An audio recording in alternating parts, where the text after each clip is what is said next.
उसके हवाले से बात करेंगे कि लेटेस्ट सिचुएशन क्या है। और मियां अली इशफाक साहब से बेहतर हमें कोई नहीं बता सकता।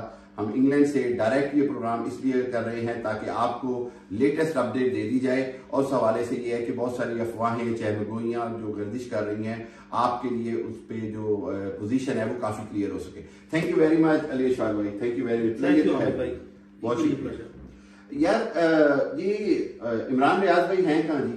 सबसे पहला सवाल हामिद भाई, बेसिकली अब से 3 दिन पहले जुम्मे रात की रात और जुम्मे की सुबह इमरान रियाज ट्रेवल कर रहा था ओमान में। ओमान के लिए ट्रेवल कर रहा था सियालकोट इंटरनेशनल एयरपोर्ट से। तो जिस वक्त वो सियालकोट इंटरनेशनल एयरपोर्ट पे पहुंचा, रूटीन में ही was travelling as a bonafide passenger. जब मैं ये कहता हूं कि वो बोनाफाइड पैसेंजर है, इसका मतलब ये है कि जिस वक्त कोई भी शख्स अपने मुल्क से बैरून मुल्क जो से सफर कर रहा है तो वो रिक्वायर्ड नहीं है किसी भी केस में किसी भी लॉ एनफोर्समेंट एजेंसी को इन पाकिस्तान में। और दूसरा, उसका नाम भी जो है वो किसी भी कोई PNIL, grey list, watch list, black list या ECL जो है वो किसी भी तरह जो है वो उसका नाम उसमें नहीं था। तो रूटीन की तरह उसको बोर्डिंग पास इशू हुआ। बोर्डिंग पास इशू होकर स्ट्रेट अवे उसने प्रोसीड किया एंड सब्सिक्वेंटली उसको एयरपोर्ट पे मुख्तलिफ लॉ एनफोर्समेंट एजेंसी की तरफ से जो है वो रोका गया। ब्रीफली डिटेंशन के बाद लोकल पुलिस को जो है बुलाया गया और बुलाने के बाद जो है वो उसको लोकल पुलिस के हवाले जो है वो किया गया, जो कि बाद में पता लगा कि उसको फर्दर ब्रीफली डिटेन किया गया था कुछ घंटों के लिए सियालकोट के कैंट पुलिस स्टेशन में। अच्छा, उसके बाद सुबह, ये चूंकि अलग सुबह का वकूआ है, रात 2-3 बजे का वकूआ है, जो ही सुबह हुई और मैं जिस वक्त ये वकूआ हो रहा था, क्योंकि यूके में जो है 4 घंटे पीछे टाइम है, तो यहाँ पे तकरीबन 9:30-10 बजे का टाइम था। उसी वक्त मुझे ये सूरत हाल पता लगी और मैं राइट अवे ऑन बोर्ड आ गया। और उसके बाद से लेकर अब तक पिछले 3 से 4 दिन में तकरीबन 2 से 3 दिन मुसलसल जगराते के बाद भी और काफी ट्रेनिंग भी जो है साथ साथ चल रही है। तो उसी सिलसिले में फिर उसको मैं अब तक जो है वो सिचुएशन को मॉनिटर कर रहा हूँ, कोऑर्डिनेट कर रहा हूँ।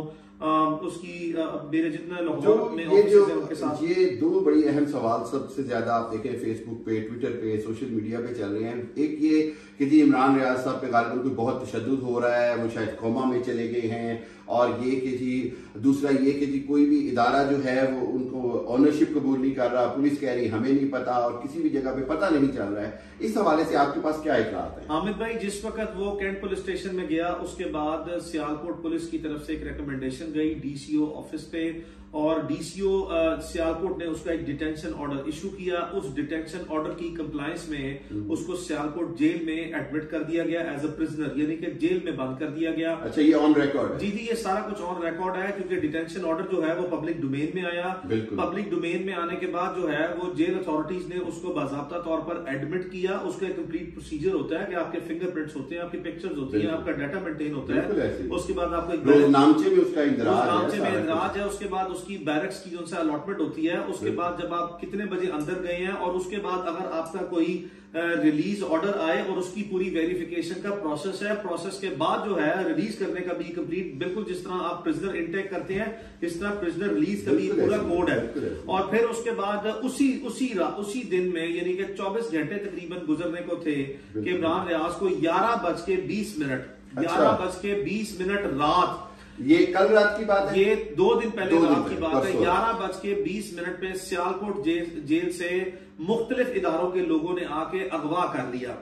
मैं फिर जो आप अगवा का लफ्ज इस्तेमाल मैं लफ्ज अगवा का इसलिए इस्तेमाल कर रहा हूं कि किसी शख्स को अगर कोई भी थर्ड पार्टी, चाहे पाकिस्तान का कोई वो इदारा है सिविलियन या अदरवाइज, या कोई जो सा है वो थर्ड पार्टी प्राइवेट शख्स भी किसी शख्स को कानूनी जवाज के बगैर जबरदस्ती जो सा है जब उसको घसीट कर जो सा है लेके जाते हैं तो उसको कानून में अबडक्शन कहते हैं और किडनैपिंग जो सा वो कहते हैं। अब किडनैपिंग के पर्पसेस डिफरेंट हो सकते हैं। वो किडनैपिंग सादा अगवा भी हो सकता है किसी मोटिव के लिए जो कि इमरान को किया गया, और वो अगवा बराए तमाम भी हो सकता है। तो उसके बाद फिर ये रात 11:20 पे जब ये सारा वकूआ हुआ तो राइट अवे फिर मैंने लाहौर में अपने तमाम ऑफिसर्स को ऑन बोर्ड लिया, जो कि ऑब्वियसली एक रात पहले से ही ऑन बोर्ड थे। पहले हम एक पिटीशन प्रिपेयर करके अदालत में फाइल कर रहे थे डिटेंशन ऑर्डर के अगेंस्ट, बट जो ही जो सा है वो डिटेंशन ऑर्डर जो सा है वो पता लगा विड्रॉ हो गया और इलीगली उसको अबडक्ट करके ले गए हैं।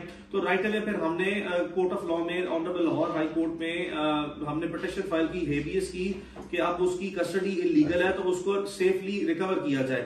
तो राइट अवे प्रोटेक्शन जो सा है वो सेम डे फिक्स हुई honourable chief justice Lahore high court की अदालत में। ऑनरेबल चीफ जस्टिस ने बड़ी काइंडली राइटली और प्रॉम्प्टली जो सा है वो एक्शन लिया, और साथ ही हमने आफ्ताब इकबाल साहब की भी पिटिशन फाइल की थी, तो दोनों पिटिशन जो है वो इकट्ठी लगी। अदालत ने हुक्म दिया कि 1 घंटे में जो है वो इन दोनों को प्रोड्यूस किया जाए अदालत में और सामने आफ्ताब इकबाल साहब की पता नहीं। और उसी वक्त जी मेरे ऑफिस में मेरे पार्टनर शाजिब मसूद, मेरी सारी टीम, राना मारूफ और बाकी एसोसिएट एवरीबडी, 1 दर्जन से ज्यादा लोग वहां पे मौजूद थे अदालत में। और उसी वक्त आफ्ताब इकबाल साहब को राइट अवे प्रोड्यूस किया गया। अदालत ने उनका जो डिटेंशन ऑर्डर था, और उनकी हद तक भी मुझे पता है कि पूरी रात उनको मुख्तलिफ थानों में घुमाते रहे, और दिन में जब पिटिशन फाइल हो गई तो फिर आफ्ताब साहब को दोपहर को 12 बजे जो सा है, सुबह 12 बजे जो सा है, यानी कि एक दिन उठाए पहले बंदे को 24 घंटे बाद बराह रास्त जो सा है वो जेल में बंद किया गया, वो भी उसकी पिटिशन फाइल होने के बाद। लेकिन बहरहाल अदालत का चूंकि ऑर्डर था तो 1 घंटे बाद जो है जेल से उनको निकाला गया। आफ्ताब साहब को अदालत में पेश किया गया। अदालत ने उनका detention order straight away suspend कर दिया और उनको रिलीज कर दिया। इमरान रियाज की हद तक आईजी पंजाब ने आके कहा जी कि जो डिटेंशन ऑर्डर एडमिट किया कि जो डिटेंशन ऑर्डर सियालकोट पुलिस की रिकमेंडेशन की बेसिस पे डीसीओ ने इशू किया था वो उसके बाद विड्रॉ हो गया, और उसके बाद इमरान रियाज को रिलीज कर दिया गया जेल से। इस स्टेटमेंट पे आईजी पंजाब की, चूंकि पंजाब पुलिस हमने रिलीज कर दिया, पंजाब पुलिस कह रही है जी कि हमने डिटेंशन ऑर्डर जो सा है वो विदड्रॉ किया, यानी कि भाई आप कैसे बेशरम और झूठे आदमी हैं कि आपने एक रात पहले जो सा है वो स्ट्रेट में एक फ्लिमजी जेली जो सा बनाया कि एक रात 2 बजे अलग सुबह 2 बजे इमरान रियाज किसी गांव में जो सा है अमनो अमा की सूरत हाल पैदा करना किया, और आप इतने बेशरम लोग हैं कि आपको पता भी था कि उसका बोर्डिंग पास इशू हो गया, यानी कि आपने उसको कस्टडी में लिया एयरपोर्ट से। इल्जाम लगाया कि किसी दन्ना वाली कोई गांव है वहां पे इसने जो सा है कोई इंतशार फैलाना था, ये law and order situation create करनी थी। तो आपकी जो पहले ही प्रोसीडिंग है जो आप जहली फर्जी और मन गढ़त कहानी बना रहे हैं, से वो पुलिस अपने उसी हथकंडों से बाज नहीं आ रही, सवाल ही पैदा नहीं होता। पुलिस जो है पाकिस्तान में बहुत अफसोस की बात एक टूल इस वक्त एक टूल की सूरत से इख्तियार कर रही है, कानून के तहत जो सा काम नहीं कर रहे। Anyhow subsequently IG Punjab के बयान पे आईजी प्रिजन पंजाब जो है उसको chief justice honourable chief justice Mohammad Amir Bhatti साहब ने जो सा वो तलब किया कि आप बताएं, आए और सामने खड़े हो। उन्होंने भी आके जेली मन गढ़त की स्टोरी बताई कि जी चूंकि आईजी पंजाब साहब का बयान ये है कि डिटेंशन ऑर्डर हमने विड्रॉ कर लिया था तो ये बात दुरुस्त है, और जेल से तो इमरान रियाज को रिलीज कर दिया गया था। अच्छा तो फिर इसी बुनियाद में अब इमरान रियाज को जेल से रिलीज किया गया, तो आप आईजी प्रिजन साहब काइंडली ये बता दें कि आपने कभी जिंदगी में कौन सा ऐसा आज तक कह दिया पाकिस्तान की तारीख में जिसको रात को 11:20 पे जो सा रिलीज किया हो, उसका रिलीजिंग का टाइम जो है वो तो शाम के टाइम पे जो सा रूटीन में रिलीज होती है।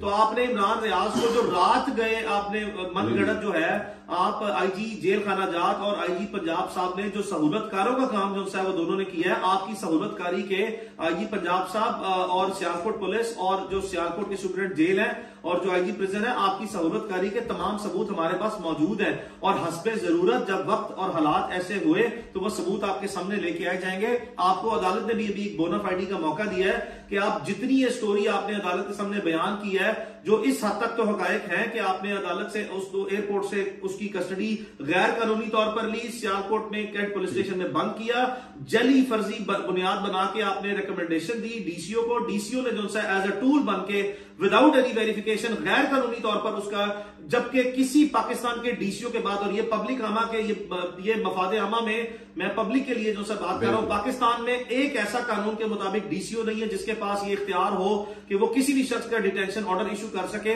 ये 2017 में जो सा है एक फैसला किया गया जिसमें पावर्स डेलीगेट की गई मेंटेनेंस ऑफ पब्लिक ऑर्डर के तहत। किसी पाकिस्तान में एक भी ऐसा डीसीओ नहीं है जिसके पास कानून के तहत ये इख्तियार हो, जो उसको इख्तियारात डेलीगेट किए गए हैं मेंटेनेंस ऑफ पब्लिक ऑर्डर के तहत। सिर्फ cabinet, I repeat, provincial government की जो कैबिनेट होती है वो कॉम्पिटेंट अथॉरिटी है कि किसी भी इनफरादी शख्स का वो डिटेंशन ऑर्डर इशू करे, और जिस जिस शख्स का डिटेंशन ऑर्डर इशू होगा उसमें वैलिड, कोजेंट और रीजनेबल रिलायबल रीजंस लिखी जाएंगी, और वो वेरीफाइबल रीजंस होनी चाहिए, कोई ठोस वजूहात होनी चाहिए। तो इस वक्त मुल्क भर में जितने भी लोगों को डिटेंशन ऑर्डर इशू किए जा रहे हैं डीसीओ की तरफ से, ये तमाम के तमाम गैर कानूनी है, और यही वो नुकता है जो कि आफ्ताब इकबाल साहब की पिटीशन में जो है वो लाहौर हाईकोर्ट के ऑनरेबल चीफ जस्टिस के सामने रखा गया, जिन्होंने प्राइमा फेसी इसको जो सा है वो प्रॉपर लीगल आर्गुमेंट कंसिडर करते हुए उनका डिटेंशन ऑर्डर जो है उसको सस्पेंड किया है और केस अब इंशाल्लाह 22 तारीख को लगा है, जिसमें ये फैसला भी आएगा।